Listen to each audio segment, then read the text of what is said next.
gaabinaatahay maxaad u laysay maatadii mangaabinaatahay maxaad u laysay maatadii macallinkii wax garadkii odayadii mudnaayey dadka kala maslixi jiray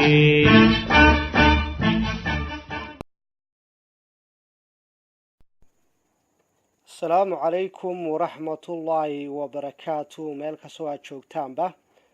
كسو دوادا برنامج كارا ونكوه هالي دونو معاملكي هوري قبل كيسو دعاي عبدي محمود عمر عبدي إيلي وحو برنامج كاني نغن دونا صدح قيبود قيبتا كواد وحانو كو قادا دينك دونا هيغو قيبتا لبادنا نيو بوليسكا وانو وقانو ايدي امحاردا iyo qaybta saddexaad oo kaga doono Cabdi Ilay iyo nidaamkiisii 10 sano ahaa oo meesha ay ku biyashoowanayso hagardaamadii iyo halaagii ummadda Soomaaliyeed la baday aabahana uu ahaa qaybta koowaad ee maanta waxaan istul taagi doonaa heego oo loo yaqaan ururka dhalinta gaamuray ee heego waa urur uu sameeyay rajiimka Cabdi Ilay ee ka talin jiray dawlad deegaanka Soomaalida 10 sano ee ugu dambeeyay waana urur loogu talagalay faafinta iyo fidinta qorshayaashii taliska Cabdi Ilay wuxuuna ka shaqayn jiray abaabulka shirka loogu yeeray horumarinta dhalinta iyo waxqabadka maamulka laakiin ahayd fidinta iyo propagandada taliskaasi ujeedada loo aasaasay ayaa ahayd dhowr arrimood fidinta fikirkii rajiimka Cabdi Ilay qasaasida iyo soo sheegay dadka loo arkay inay ku qanacsaneen nidaamka cayda iyo flagaada dadka ka soo horjeeda maamulka Cabdi Ilay kaga duwan aragtida iyo fikirka eego waxay ka howlgali jirtay dhammaan dawlad deegaanka Soomaalida magaalo tuulo ilaa miyi eego waxa lagu bixiyay dhaqaale badan dhaqaalahaas oo ku bixi jiray guulwadeynta rajiimka Cabdi Ilay soo iibinta iyo daabacida qalabka iyo dhar ay ku xirlan yihiin magaca ururka heego sida koofiyado iyo garamo deegaanka waxa laga qoray dhalinyaro fara badan loona furay xafiisyo iyagoo loo iibiyay telefoonada gacanta iyo laptopyo sidoo kalena laga bixiyay kharashaadka internetka si 24 saacadood u difaacaan afkaarta rajiimka dumay iyagoo adeegsanaya baraha bulshada sida Facebook iyo YouTube waxay qaban jireen kulamo bulshada lagu qasbi jiray inay ka soo qayb galaan kana qayb qaataan cayda aflagaadada iyo waxyeeleynta dadka ka aragti iyo afkaarta duwan nidaamkii Cabdi Ilay ee dumay haddii aad dhalisho maamulkaasi waxaa ku soo jawaabaya qof aad isku deegaan iyo beeltihiin si loo tuso in aragtida dadka kula dhashay iyo ama qaraabada kula ay kula qabin waxaa si qasab loo soo fariisin jiray dadka ehelka la ahaa dadka ka soo horjeeday rajiimka Cabdi Ilay iyo ku qasbi jiray muuqaalo ay ku amaanayeen rajiimka cayaana ama wax ka sheegaan ehelka iyo qaraabadooda waa kuwan qaar ka mid ah dadka sida qasabka kaamarada loo horjoojiyay si wax uga sheegaan ehelkooda una amaanaan taliskii galbaday ee Cabdi Ilay markaan ka hadalno Ahmed Socod wajiga brokoli qof wajiga brokoli inuu bulshada soo istaagno xaraan maxay tahay brokoli maxay tahay baaburkii Muxtaar Axmed Xaaji asoo qoray akaas intuu dhacay oo motorka ka duqeeyay goormo caafi weydiyo baaburka bixiyo burcadaad maxkamad baa u taal dalkii deegaanka asoo wajiga brokoli inuu wax propaganda waa xaraan de aniga magacayga waxa la yiraahdaa Cabdullaahi Maxamuud waxaan gabadhii DS u dhalatay gaar ahaan waxaan ka soo jeedaa degmada Raaso waxaan doonayaa inaan halkan kaga hadlo dhowr qodob oo waxaan horta ku bilaabayaa wiilka Cabdiqaadir la yiraahdo ee orodyahanka isku sheegay orodyahan ma ahe magaca uu iska qaatay waxaan aan Cabdiqaadir horta u sheegay Cabdiqaadir markii ugu horeysayba karaama aadan lahayn iyo waxaan ku uri عزي هذا الهين بديجان كوسية ديجان كاغواتيمد ولا كسودة وشرف عزي كرامة كلا بلانتين وتل 5 ستار بالجودة وحنقولي أظن عيارتو هين بن عيارتو عالمية كاردجني مرعوات كسيرة تقول كوبا لو قبطي سي شرف لو كسودة مدح هذا الشعب كاغوف كستا وكسودة وحلا ما كسرين كده بسط بنقطة هذا بسط أبال ماله تدهيل كده رجسو واتيون أبال متقانو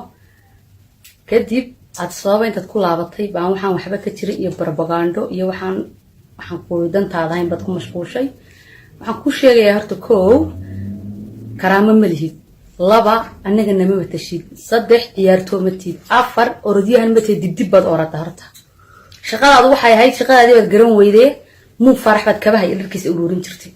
adigoon aqoon-yahana ahayn orodyahan ahayn baan sharaf ku yeelay 5 star hotel 5 star lagu dajiyay mas'uuliyiinta qabiil walba oo ay yihiin qof kasta lacag buu ku siin jiray qof kasta uu karaameyn jiray karaamaha lahayn baa lagu siiyay intii dhulka la gashay bisad baatay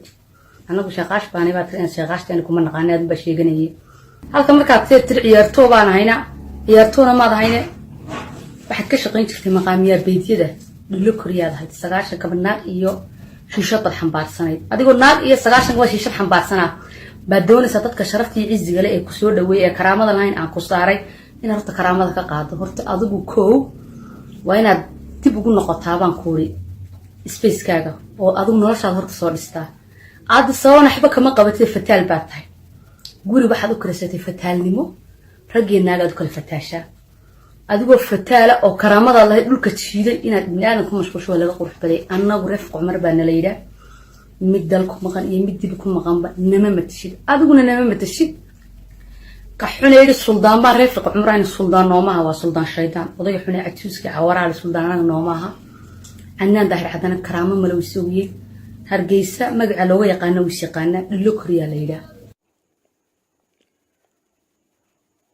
waxay gaadheen xataa dadka qurbaha ku nool lagu qasbo guulwadeynta iyo amaanta maamulka Cabdi Ile si dhibaato u soo gaadhin ehelkii iyo qaraabadii deegaanka ku noolaa sida in la xiro la dilo lana kufsado wixii haween ah waxay aad u isticmaali jireen erayo maamulka Cabdi Ile hortii la isticmaali jireen sida magafe hurmadiid nabadiid qushaasha iyo finxaar oo ah eraan horay u maqal rajiimkii Cabdi Ile ka hor baaritaan kadib waxaan helay oday kamid odayaashii waxgaradka golo deegaanka Soomaalida oo la yiraahdo Calushaa wuxuu ku sharaxay ereyga finxaar ka Yurub iyo Ameerika jooga cabsada inay gamcila oo codkiisa dhiiban karin oo oranaya hooyada iyo aabbahay baa la baabiinaa hadda hadda waana runtii wiilka oo been musalino reerkooda baa la weeraraya markiiba aniga marka waxaa jiray dhalinyarada ay aqoon wadankeena joogi jiray nooc halaqa kamida jilbiska finxaar baa loo jiray waa laga mariyay wadanka finxaar waa bahal hore kama taga matagaas oo dhan waa sun xaga damana xaarbu ka sayr waa sun labada dhinacna boog bu ku leeyahay meel laga taabtamay finxaar baa leeyahay marka meeshu galay lagu guday meel aad uga dhawaan kartaa male waxaan horta waa finxaar idin helay finxaaryada hore ka hadhay baa garoonkiisana waxaa sheegay ninka odayga saxabka foostadii oo dharka ku dhaqi jiray wali way taalaa dhagax buur ee doobiga ku ahaa xabashigii baray korontada loo xadha uu joogaa waa lottery to present guulwadeyntii ka gudubtay xadka dowlad deegaanka Soomaalida Itoobiya una gudubtay xidigaha geeska fanaanka Cabdirasaaq Anshax oo fanaan ka tirsan xidigaha geeska Afrika oo xidigaha geeska oo fadhigoogu yahay magaalada Hargeysa wuxuu soo qaaday hees la yiraahdo Heego oo ku amaanayo ururka Heego balan wax yar aan wada dhageysano liyuga kumaraynida nafta inay ka jarayaan liyuga kumaraynida nafta inay ka jarayaan